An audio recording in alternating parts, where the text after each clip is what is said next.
The Supreme Court has given its verdict on the legitimacy of the Northern Ireland Protocol, and to nobody's surprise, it hasn't calmed things down.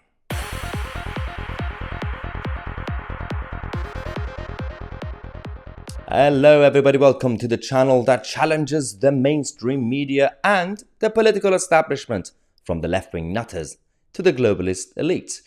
Today we're going to have a number of news updates for you guys every half an hour as usual, so if you're new to the channel, subscribe to the channel and click on the bell next to it. Now let's go to the Supreme Court's ruling over the NI protocol, which is a part of the Brexit agreement that we have. It's been quite chaotic over the last few years on this issue, especially the last 2 years since the Brexit transition period. Now, the Supreme Court has now ruled that the Northern Ireland Protocol is in fact compatible with the Acts of Union in 1800 and the Northern Ireland Act of 1998. So both sides, for different reasons, have been kicking off over this whole deal in general. You've got those who are focusing on the British Constitution and the English common law and everything else on the Northern Ireland Act, saying that, well, for these reasons, it cannot be compatible with the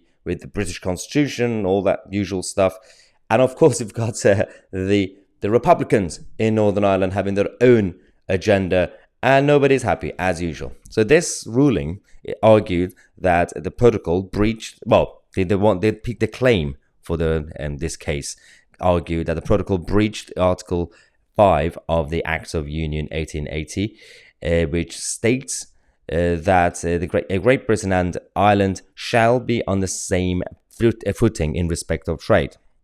And there was also further alleged incompatibility with regards to the Northern Ireland Act 1998. Now, one of the problems with this is that we have talked about the Acts of Union and the different versions and the upgrades and everything else like that. The problem we have is that a lot of people keep using, for example, as an example, English common law or the British Constitution as the foundation of everything that cannot be changed. Unfortunately, our Constitution is not codified, and the judicial system in this country is based on precedent, and that means literally it could be overridden and everything would change. And if you essentially bring in something that's more supreme to the existing structure of the justice system, then that will be supreme.